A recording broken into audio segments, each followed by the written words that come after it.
여러분 하나 제가 여쭤볼게요. 여러분 종이에요? 아들이에요? 응? 한번 물어볼게요. 종이에요? 아들이에요? 예수님 앞에서, 하나님 앞에서. 우리가 이제 항상 보면 뭐 책을 써요. 그러면 서문에다가 하나님의 종 누구누구. 근데 종이란 말은 그래요. 이제 그런 의도는 뭐예요? 내가 하나님의 일을 충직히 수행한다 하는 의미인데, 하나님은 우리를 아들이라고 그랬어요. 아들. 그런데 왜? 이제 종은 유대인이에요. 유대인. 제가 짧은 시간에 길게는 못 하겠습니다. 우리는 새로 태어났어요. 양자 삼았어요. 아들이에요. 아들. 그랬을 때 종과 아들의 차이를 잘 알아야지. 여러분, 그 옛날에 그 충직한 머슴들이 있었어요. 충직한 머슴들. 그런다고 그래서 아들이 아무리 망나니라고 그래서 충직한 머슴하고 아들하고는 틀리잖아요. 근데 이제 로마 시대에는 뭐예요? 그건 종이 아니라 양자를 삼은 거죠. 양자. 그러니까 아들을 삼은 거예요. 우리는 양자 삼은 아들이라고 해요. 그걸 여러분이 잘 아시고. 자, 갈라디아 4장입니다. 이제 내가 말하노니 상속자가 모든 것의 주인이나 아이일 때는 전혀 종과 다르지 아니하고, 아이는 종이란 말이에요. 아무것도 모르는 거, 깊이 일만 할 뿐이지 사사건건 그 앞으로의 계획이나 어떤 뭐 영업비밀 같은 걸 종에게 알려주겠어요? 그러나 상속자는 알려준단 말이에요. 그런데 아들입니다. 아들, 상속자, 아들. 이 철없는 젖먹이 아이나 종은 그런 게 아니고 어떻게? 아들이다. 상속자 아들이다. 요한복음 15장 5절 봅시다. 나는 포도나무요, 너희는 가지이다. 사람이 내 안에 가고 내가 그 안에 가면 그 사람 많은 열매를 맺나니. 어떻게? 너희가 나 없이는 너희가 아무것도 할 수 없느니라. 아들은 알아요, 아들. 그런데 아까 상속자는 알 수가 없단 말이에요. 갈라디아 4장 7절이에요. 아까 상속자는 주인이 하는 것을 종은 알지 못합니다. 상속자야 알아요. 갈라디아 4장 7절. 종이 아니고 그리스도를 통한 하나님의 상속자 아들이다. 누가? 우리가.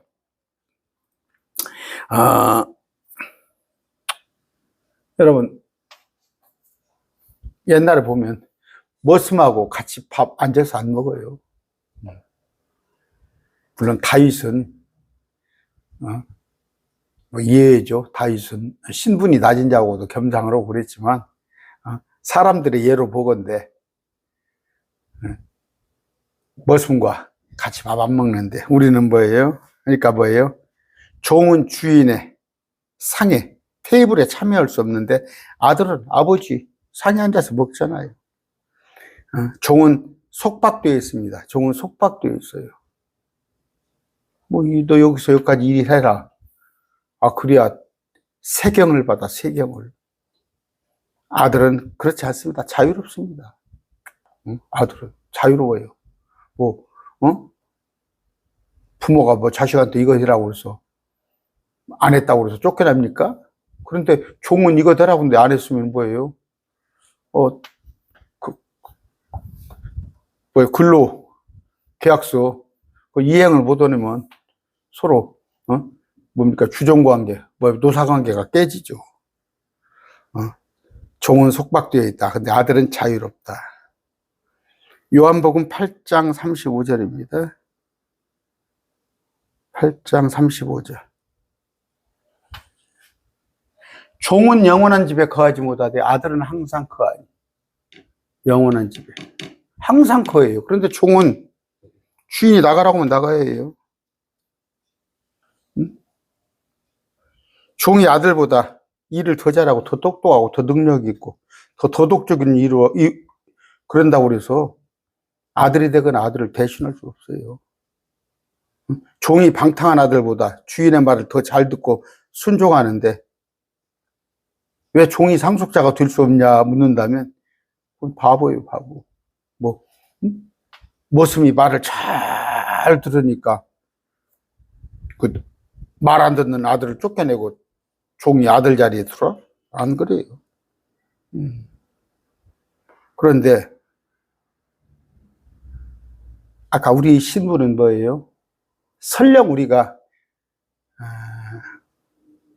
야고보서에 보면 그래요. 너희가 보거니와 사람들이 볼 때 책망받지 않도록 믿음의 행위를 하라, 그런 얘기가 나와요. 누가 굶주리고 있어, 누가 헐벗고 있어, 말로만 내가 기도해 주겠습니다 하면은 그 사람한테 무슨 유익이 될 것이며, 사람들이 볼 때 내 행위를 보라고 그러잖아. 나는 안 믿어도 불신자도 가난한 사람은 도와줄 줄 알아. 근데 믿는다고 하는 사람이 구제할 줄 모르고 어떤 뭡니까? 긍휼히 여기는 마음이 없어. 그런다고 그래서 저 아들이 아닌 가난한 사람을 잘 돕고 그들을 구제해 준다. 근데 그 사람은 하나님을 안 믿어. 그 사람을 양자 삼진 않아. 비록 믿음의 행위가 없다 할지라도 신분이 마음으로 믿어 입으로 시인하여 새로 거듭난 사람은 그 사람이 아들이다, 그런 얘기입니다. 그랬을 때 갈라디아서 4장입니다. 제가 언제 또 갈라디아서를 한번 하고 싶어요. 어찌 말씀이 좋은가. 이제 내가 말하노니 상속자가 모든 것의 주인이나 아이일 때는 전혀 종과 다르지 아니하고 아버지가 정한 때까지 가정교사들과 감독자는 자의 밑에 있었느니라. 제가 지난번에도 했어요. 지금 이건 뭐예요? 종이나 아이, 철 모르는 아이는 신분이 뭐예요? 율법 아래서 가정교사의 감독자 밑에 있는 거나 똑같은 거예요. 초등원리 밑에서 종로로 난 거예요. 초등원리는 뭐예요? 세상의 초등원리. 뭐 권선징악입니까? 권선징악. 선은 권하고 악은 징계하라는 거. 그 세상 사람들 누구나 그걸 따라요. 근데 그건 율법이에요, 율법. 율법은 그렇게 되어 있어요. 권선징악이에요. 그런데 그것에 얽매여 있다면 그건 종이란 말이에요. 내가 잘하면은 주인이 나를 인정하고, 주인이 나를 잘못하면 세경을 깎고, 세경이 뭔지 알아요? 임금을 깎고, 또 쫓겨내고. 그러니까 내가 잘해야겠다. 주인한테 잘 보여야겠다. 잘 보여야겠다.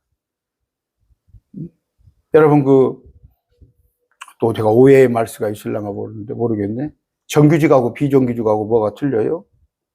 정규직은 국가공무원, 니까지 것이 나 발령 냈어, 위에 사람 설령 내가 네 말 왜 꼭 네 말을 들어야 해요? 내가 신분이 내 시험 봐서 공채를 해서 국가공무원 됐는데, 그런데 어떤 거 뭐예요? 실정은 제가 잘은 모릅니다만 계약직 같은 경우는 그 사람이 말을 들어야 해요. 정규직이 아니니까 똑같은 거예요.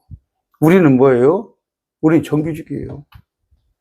우리는 아들이에요. 아들이라고 안 믿어지면 양자예요. 그래요. 아들은 예수님이에요. 근데 우리는 양자다고. 뭔 얘기를 자꾸 하려고 그러냐, 지금. 자꾸 율법이에요, 율법. 그래서 율법에 얽매여가지고 내가 이렇게 하면은 구원에서 떨어질까 봐서. 이렇게 하면 지옥 갈까 봐서. 근데 그런 논리를 가지고 그런 세상적이 아까 그 초등원리. 그건 초등원리라고. 내가 잘하면 칭찬받고 잘못하면 벌 받는다는 그 밑에서 종로로 가는 거예요. 그게 아이였을 때. 말씀을 모르면은. 그러나 때가 이르면 충만한 때. 충만한 때는 뭐예요? 자, 이방인이 이건 뭐예요? 죄가 만연해서 하나님께서 보시기에 이거 정말 저들에게 방법이 없구나.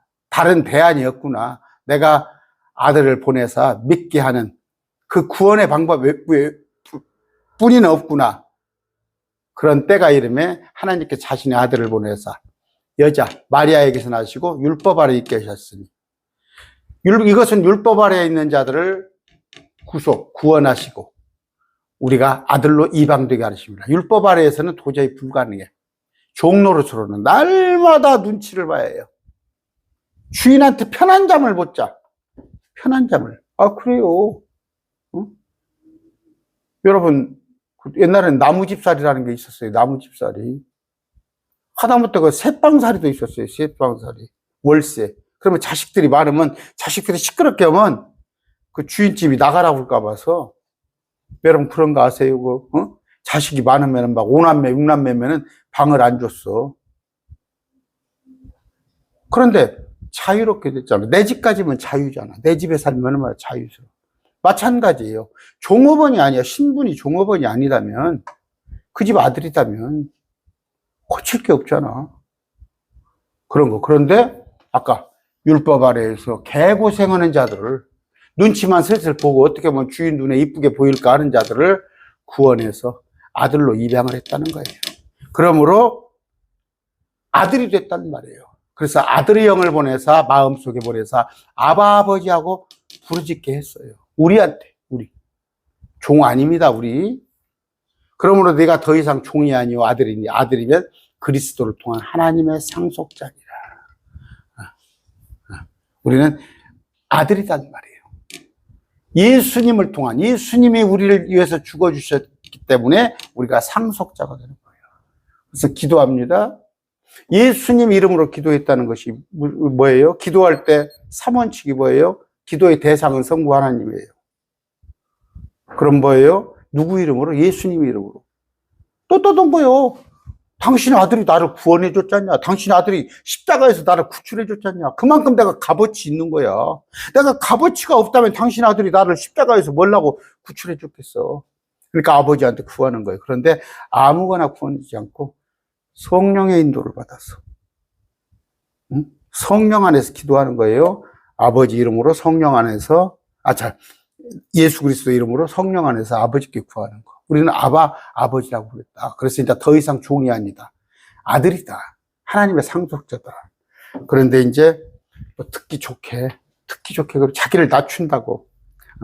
내가 하나님의 종. 어디가 책 같은 거 쓰면은 뭐 하나님의 종 하는데, 그래요. 그런 마음으로 살아야겠지. 종의 신분. 그런 마음으로 살되 신분은 우리는 종이 아니라는 얘기예요. 신분은 종이 아니에요. 아들이에요. 그런데 지금도 종 노릇하는 자들이 있어. 누가 있어요? 안식교가 종 노릇이요. 율법을 지키고 있어. 그 율법을. 그저께 제가 얘기했죠. 율법은 뭐예요? 믿음이 오기까지.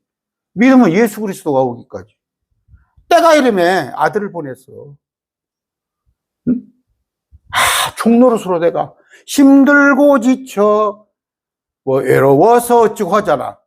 너무 힘들어. 근데 구원자가 나타났는데 내가 그분을 믿기만 하면 이 힘든 것이 다 생략이 되는 거야. 그러면 믿기만 하면 되는 건데 왜 믿으면서도 또 이것을 내가 뭘 해야 하는 거 정말 무거운 짐을 지고 있냐 이거야. 그런데 깝깝해요. 이것도 하고 저것도 하고. 제가 그 얘기 잘 하죠. 옛날 군대에서는 뭐예요? 이제 여름이 슬슬 다가오면 풀 뽑는 게 일이다고, 풀 뽑는 거. 그냥 훈련을 하다가도 연병장에 풀이 있으면 걱정이 돼. 저것도 풀 뽑으라고 할 텐데. 그런데 그냥 지금은 다 콘크리트를 다 쳐놔버렸잖아. 콘크리트를. 풀 뽑을 일이 없잖아. 근데 그 콘크리트 걷어내고 자꾸 밑에 가서 풀을 뽑을 거야? 그게 뭐예요, 지금? 저 고신측 있어요. 영남에 가면 고신측. 지금도 율법을 지켜야 한다는 자들. 지금도 율법을 지켜야 한다는 거, 안식일 교회, 이런데. 하나님의 교회. 또 뭐예요? 목사님들 설교하면서, 믿기도 하지만 율법도 지켜야 한다고 하는 자들. 믿기도 하지만 예수님의 명령을 지켜야 한다. 그렇게 설교를 해야지. 구원은 믿으면 되는 거예요. 믿어서 마음으로 거듭나서 회심하여서 거듭났으면 구원은 따놨어. 그런 거예요. 나머지 상급은 내가 하나님의 말씀대로 예수 그리스도의 명령, 그 명령을 모르면은 그냥 내 이웃을 사랑하라는 거야. 원수까지도. 율법은 구약이야. 절기를 지키고 음식 규례를 지키고, 안식교에 돼지고기 안 먹는다고 두만 뒤로 설레설레 보면 내가 아는 안식교 장로 있어요. 우리 선배님 돼지고기 잘 먹더라고. 그러면 안식일 날 가서 불도 안 떼야 할 거 아니에요. 왜 안식일 날 안식일교회 차 타고 가? 제대로 하도 안 하려면서. 응? 아까 뭐예요? 우리는 종이 아닙니다. 주인이에요, 주인. 아들이에요. 아들이기 때문에 주의 만찬에 참여하게 되고, 그 시편에 보면 우리 앞에 주님께서 겸상을 하잖아요, 우리랑. 종의 신분은 그렇게 할 수 없는 거야. 근데 우리를 자꾸 종이라고 그러고, 응? 겸손한 마음으로 우리는 주의 종입니다 할 수는 있어도 신분은 하나님의 아들이에요. 하나님의 아들. 더 정확하게 얘기하면 당신의 며느리요. 이 성경에 이런 말은 없어요. 왜? 당신의 아들이, 당신이 하나밖에 없는 아들이 예수님이잖아. 근데 우리가 예수님의 신부잖아. 그것도 한 처녀예요. 한 신부야. 열 처녀가 아니야. 그러니까 우리가 예수님의 며느리라고 할 수도 있지. 성경에 없는 구절인데 제가 비유를 하는 거예요. 여러분, 지난번에 제가 얘기했어요. 누가복음 16장 16절입니다. 이런 구절은 딱 갖다가 기억을 해 놓으세요. 율법은 어느 때까지예요? 율법은 요한의 때까지, 요한의. 믿음이 오기까지. 요한이 뭐예요? 물러거라, 물러거라. 예수님의 길잡이였잖아, 예수님이. 6개월 예수님보다 먼저 왔잖아. 그래서 요한이 예수님을 선포했어. 예수님을 믿으면 끝나. 예수님을 믿으면. 율법은 예수님이 다 완성한 거야. 예수님이 우리가 할 일을 콘크리트 다 우리가 풀 뽑는 대신에 포장을 싹 해버렸어. 왜 고생을 해? 응? 여러분, 안타까워요. 그러니까 여기서는 이 말이 맞는 것 같고 저 말이 맞는 것 같고, 응? 그건 뭐예요? 신약과 구약을 엄연히 나눠보라고. 근데 마태복음은 구약이란 말이에요. 구약. 신약은 어떻게 된다고? 예수님의 십자가로. 옛 약속, 새로운 약속. 그러면 예수님은 뭐예요? 30년 동안에 33년을 사셨단 말이에요. 33년을. 십자가 이전까지. 그런데 예수님께서 이때가 사시 시대는 율법 시대에 사셨어요. 예수님이. 율법 시대. 어? 그럼 뭐예요? 예수님은 율법 아래 나셨어. 율법을 지키셨어. 당신이 십자가 이전까지. 야, 예수님도 율법 지키지 않냐? 우리도 지켜야 한다. 그런 게 아니라 당신이 이제 내가 메시아다. 내가 하나님이다. 그 이전까지는 율법을 지켰으나 예수님이 우리를 위해서 이디 피니시던 다 이루었어. 이후로는 율법이 우리를 지배하지 못하는 거야. 그런데 지금 예수님도 믿고 율법도 지키자고 하는 이런 황당한 얘기가 지금도 막 설교를 해. 그러면 사람들이 볼 때는 그럴싸하는 거예요. 그러면 그렇지. 그리고 뭐예요? 자기 딴에 열심히 한다는 사람들이 어떻게 믿기만 해서 천국 가? 믿어서 마음으로 믿어. 입으로 시인하는 거. 그거 거듭나는 거예요. 거듭나는 거. 내가 세상을 향해 걷다가 주님을 향해서 거래하겠다는 거 마음가짐이 쓰는 거. 그게 거듭남이에요. 그걸 성령께서 우리에게 줘. 그런 마음을. 그랬을 때 하고자 하나 못하는 사람 있잖아. 마음은 원이라도 육신이 따르지 못하잖아. 근다고 그래서 내가 하고자 한다는 건 뭐예요? 문구에 자구에 기록된 구약의 율법이 아니라 신약의 예수님의 명령. 그거 다 생각이 안 나거든. 유로는 하나님을 사랑하고 내 옆으로는 이웃을 사랑하는 거. 그걸 여러분이 잘 알면 됩니다. 여러분, 율법은 어느 때까지예요? 그 시가 오실 때까지. 그 시. 갈라디아 3장 19절이에요. 갈라디아서. 그러면 율법은 무엇을 위한 것이냐? 그것은 약속을 받은 그 씨가 오실 때까지 범죄자들을 위해 더해진 것이에요. 씨가 오셨잖아. 십자가. 그러면 범죄자들을 위해 더해야죠. 자꾸 범죄가 늘어나면 법이 자꾸 생겨야잖아. 그러다 보면 자유롭지 못해. 항상 종의 생활을 해야 해요. 근데 예수님께서 아들로 삼아주니까 때로 우리가 하나님의 명령을 어기면서 살아도 하나님의 아들이기 때문에 자유스럽잖아. 오늘 말씀 뵙습니다.